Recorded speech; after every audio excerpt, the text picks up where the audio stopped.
There's the moose head, Swede. Oh yeah, oh yeah, oh yeah, boy up.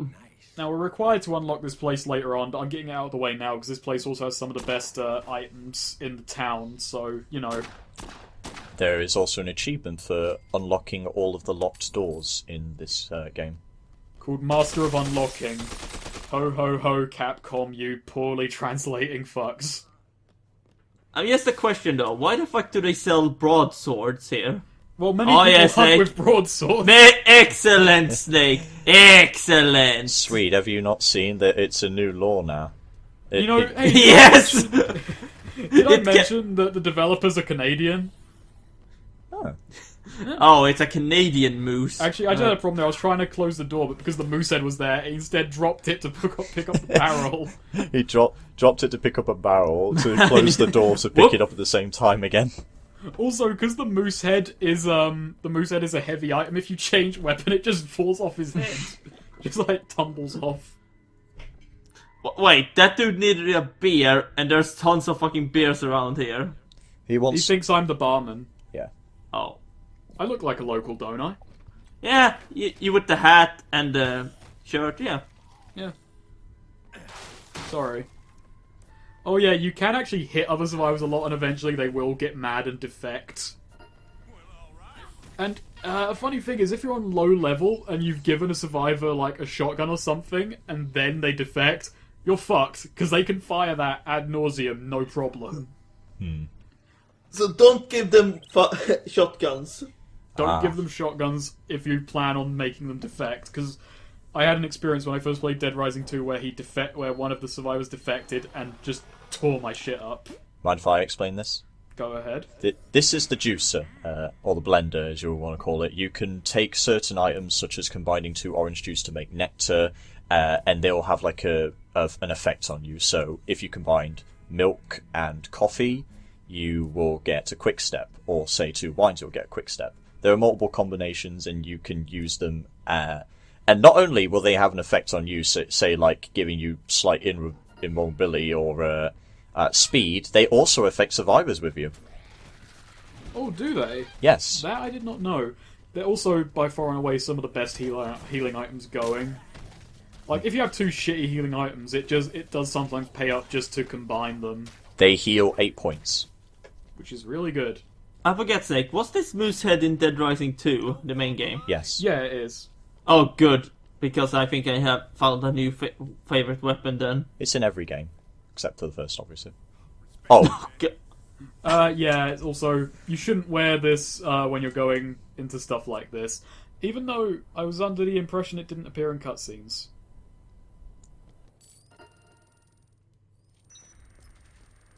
Matt, Snake, you have to tell me. Do you wear this when you talk in a cutscene? I'm not saying a word. Oh. I actually regret mentioning it because I wanted that to be a surprise. Oh well. But they left that moose head behind. But luckily stages reset. Like, it's a good thing that stages reset, because if you wanted to grind money, yeah, you can just, like, get money, exit stage, re-enter, money respawns indefinitely.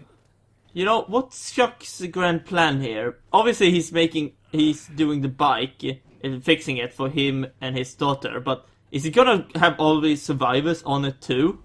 No, he's just helping them in the meantime. They actually just disappear near the end. Oh. It's not like in Dead Rising 1 where you say, hey, come with me, I've got a helicopter coming. Or in Dead Rising 2, like, hey, come with me, we're gonna wait out the zombie apocalypse until someone comes along and saves us. Here it's just, well, it's better than any other option, really. So they're probably just a figment of Chuck's imagination. And Chuck's got to make the bike so, because anyone who's caught by the military who's found infected will be quarantined. So, and the military's going to be here by tonight. So, you know, we've got to beat our feet. We've got to hurry. Yes, they're coming to this small little redneck town. Yeah. The Vegas outbreak happened. Here you go, Sonny! A wheel! Right on. It's really good that he gave this to us. Did you say wee-wee? Wheelie. Oh. It was a, I'm just gonna cut that pun. No. It'll save time. No. Unless people will leave the video afterwards. No. Okay, fine. Just draw attention to it. Oh, I see. I don't gamble. I see the gambling is in full swing still. Good to know. In a certain game, this becomes a plot point, but we'll wait. We'll wait. But yeah, I don't think this wheel's actually invincible. Like, there are one or two bike parts you can get that are invincible, but this one can actually break, and if it breaks, I believe it respawns. But that's another $5,000 down the hole. ATMs usually fork out the most. And that's why you use it to beat up these ATMs in slot machines.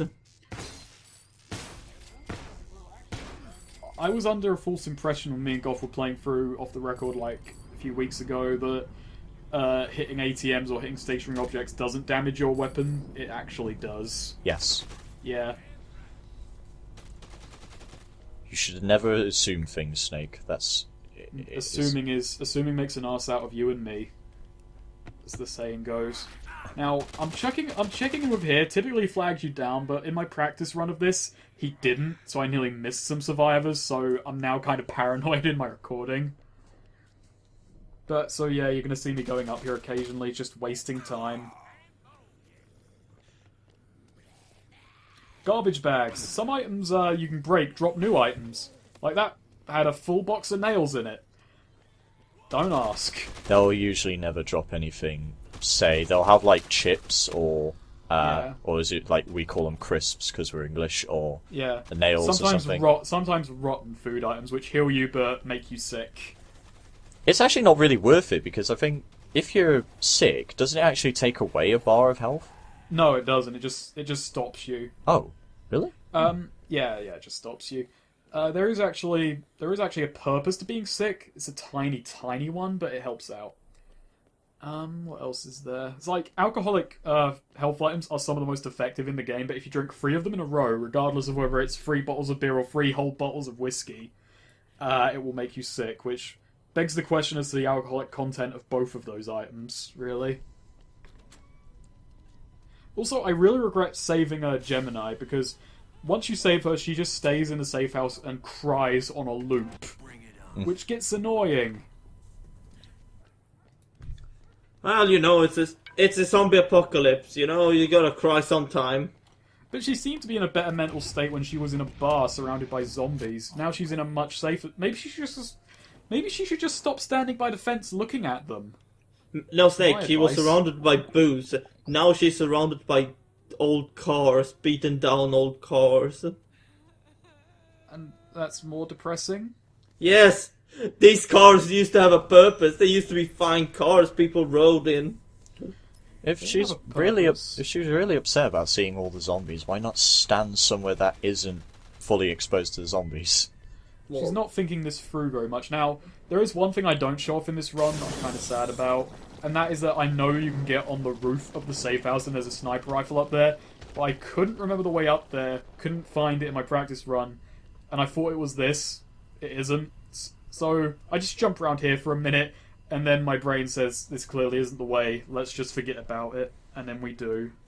But you pan the camera up thinking, someday, I know I can get up there. I can get that sniper rifle. The sniper rifle isn't necessary to victory, but it makes one thing really, really easy later on. Plenty of things really, really easy if you're me. Yeah. Also, if you get if you get grappled by a zombie, there is a quick time event to get out of it. Generally, if you get stabbed, multiple things could happen. You could lose blood, you could suffer serious artery damage or something Trauma. like that. Yes. Yeah. Swede could call you emotional names. scarring. What? Nothing. I love you. Do you take the piss out of stab victims, Swede? No, I don't. Okay, then. But it's not like Goth to just make up things like that. I didn't. But Snake, would someone lie on the internet? Yes. Why would you do that?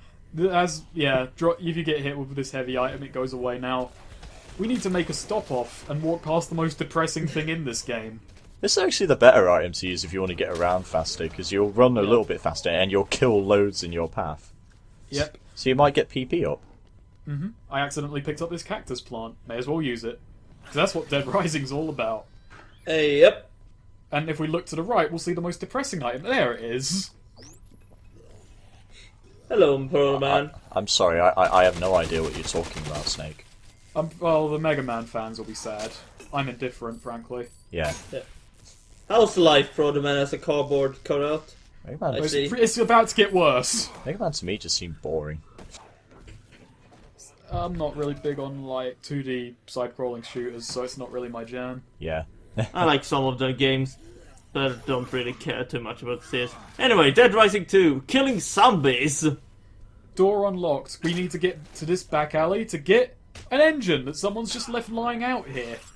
Who would leave a perfectly fine engine in an alley? Like, seriously. Seems a bit big for the bike, doesn't it? But Chuck can fix anything. Golf, it just needs duct tape. True. That is true. I was just showing this off because I actually quite like the way this town is laid out. There's a lot of little routes through it, and the alleyways add to that. God damn it.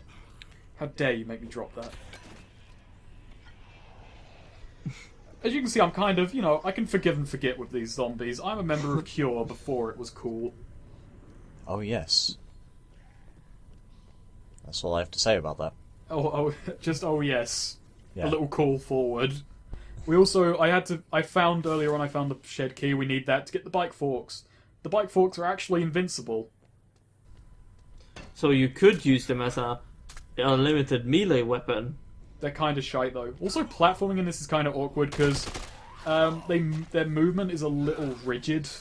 Yes. Their jump isn't that good. There's a degree of mid-air control. Like, you can turn in mid-air and shit, but it's just not that great. It's kind of awkward to line up. Kind of janky. Platforming is there, but it's not It's not the focal point. it's not meant to be solid. Oh, look! The sledgehammer isn't a combinable weapon in this game, but in Dead Rising 2 you might be seeing a lot of sledgehammers. And axes. And axes. I like using the base sledgehammer sometimes a little bit more than the combination you'll get, but we'll wait for that. Do you know what the funny thing is? In Dead Rising 1, the heavy attack with sledgehammer, the straight downward strike, that would one-hit kill survivors. Not psychopaths, just survivors, but that meant Brad, one of the plot important characters in the game, who could take a fuck ton of damage, could be insta-killed, which cost me the story one time. Oh. Yeah, well done. I found that out Why the hard were you way. going after Brad? Did he call I you wasn't names? going after him, I just had a sledgehammer. It was after one of the early boss fights. Snake, I can understand if he pissed you off, but that's no way to take out your anger. Just shut up, okay? I was a low level and I was what? I was 12 years old. 13, 14 maybe. I don't remember when it came out anymore. 2008 10? maybe? Yeah, 10. Not Okay. 10, no. 2010 was the release of Dead Rising 2, so Yeah. I just cut ahead then because it was just me going in and dropping off the engine. But I wanted to see duct taping. No! Why didn't you just... Manly duct taping, Snake! There's no duct tape animation in there! Also, then I thought this was the way up, but it isn't that either, so fuck it. But Snake, it's pretty clear that Chuck used duct tape either way. He doesn't actually use duct tape yet, though. He just drops it on the floor. He's going to duct tape it all later. Now Yeah. is not duct tape time. One day. Chuck, I imagine Chuck being like a dude who really fucking loved the show Home Improvement or something. Like, he's a manly Tim Allen man. It's where he learned everything he knows. Including how to be a motocross racer. Somehow. Somehow. I accidentally picked up your stool instead of your beer, but... You know, I I can't sorted sit that. down. Well, he never sits down anyway. He's perfectly content to just stand there shooting zombies and cheering. Maybe. And when you leave, he was about to sit down and it's like, God damn it, where's my share? Oh yeah, that's actually a thing. I'm just talking about his infinite ammo machine gun. If you give a survivor a gun of any kind, it gains infinite ammo, never breaks. So it is actually kind of a legitimate idea to just keep a survivor or two on hand with guns and just be like, yep. Aha! Chuck has a sword now. Yeah, there's a broadsword hidden there. This is one of those series where you can drop from a great height. You'll probably lose at least one block, but you'll never break your ankles. That's another thing about health. It's kind of like that block isn't a definite. Like, if you get hit, the block might not even go away. It's kind of an abstract amount of health. Yes. Like, I think I think there are individual hit points in this game, but a block represents maybe like 50 hit points each. I don't know. A zombie, if it scratches you, will generally never do a full block of damage unless it's a certain type of zombie in the next game. Yeah. Look there, I lost a whole block of health, but I'm assuming... I didn't lose a block, I lost enough hit points to go down a block. Which is... Yeah. I'm not sure. I prefer it to... I kind of think it works in this game, but it makes it a little bit weird. It can make it tense at times when you're on one block and you don't know whether you can take a hit or not. But by that same token... I'm not sure how much I like leaving things down to that. Then I thought I can climb up here, but I can't. This is how I play games. I rub against everything in the hopes that I can scale it.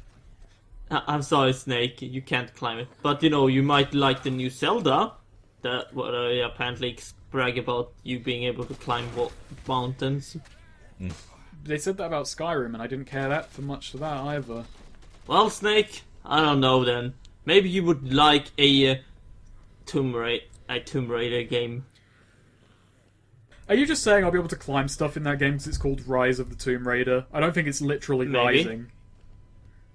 Ah, Bowling balls, 10 pp a pin, or zombie in this case. excellent. I thought you were doing golf clap then. Yeah, I was doing a golf clap. Yeah, to go on to the map of this game, were you I about thought to... I thought that was a bowling ball for some reason. Oh, hang on, wait. Let's see if you get it. No.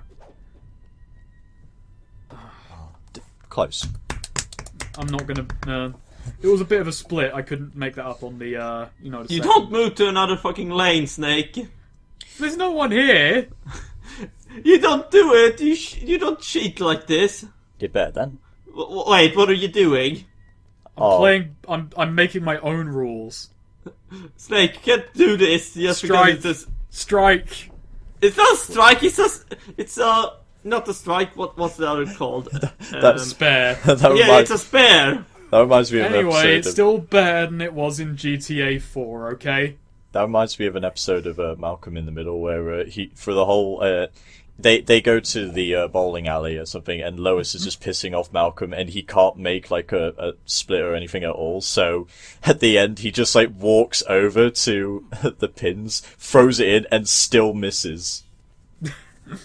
Oh, I think I saw that episode. It was amazing. It's been years since I watched Malcolm in the Middle. That was some good shit. That was a split perspective sort of story where it was like, what if he went with Lois and what if he went with Hal? Interesting. And Hal was played by Bryan Cranston, yeah. Yes. And that's only relevant because the first time watching fucking... This isn't even relevant, but I feel like saying it because it just kind of says what kind of idiot I am. The first time watching... Oh yeah, also another theme of this game, cross-dressing. Oh. Yep. Okay, let's just wear this for a little while. The first time I watched Breaking Bad, I did not actually realize that was Hal, and when my friend pointed it out, I refused to believe that was the same person who played Hal. He actually had to go on IMDb and say that's actually him, and I still kind of went, oh, no. You know, Snake, I still like how you always kept the cowboy hat through this. The cowboy hat is integral right now. He's in the South, he has to. It's a state law. It's Nevada. Is he in Nevada? Yeah. Well, he just left from Las Vegas, so we could assume. He could be in Arizona. Yeah, I kind of cut off myself before. Like, to go on, like, to the map, definitely, like, I'd think... I'm surprised that they put a lot of effort into just a sort of DLC sort of preview game. Like, the map is... It's not, like, giant, but it's got enough detail that it works for what it is. And there are a few corners here and there where it's like, it looks a bit boring, but I think it looks quite nice.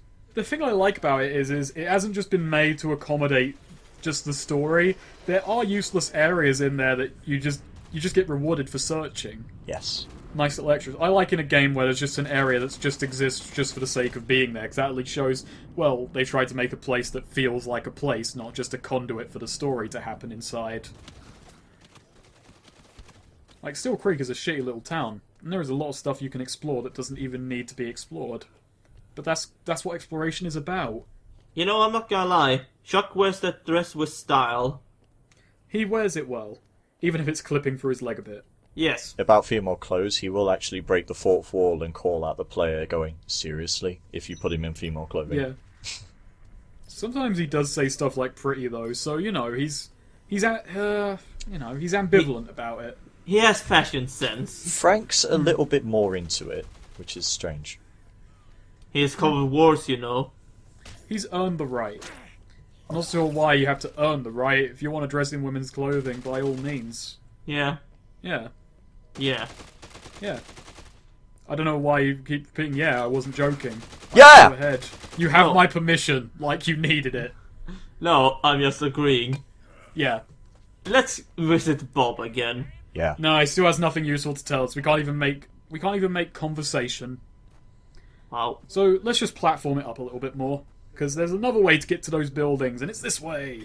Yes. All this platforming. Whoa. We're actually kind of at a point now, because the last bike part doesn't actually appear until a certain survivor turns up, and I fuck up here. Oh, my painkiller! Didn't roll down either. Oh yeah, there's some physics as well, so that would have there's rolled some down. physics to them, but that one didn't roll down, unfortunately, so we've lost it. I'm not going back up for it. But, so we just kind of got some free time now, which, if you're just doing the story in Dead Rising, not doing extra missions, you will actually get a bit of free time, like, just to fuck around. Oh my, suits. Oh yeah. There we go. So fucking ugly. He looks like a fucking hustler, like he's about to sell you a really shitty car. Oh yeah. Oh god, now he looks even more like one. Yeah. Let's fix that then. There we go. Oh god. Now he's trustworthy. Now, yeah, this is a face and a hat you can trust.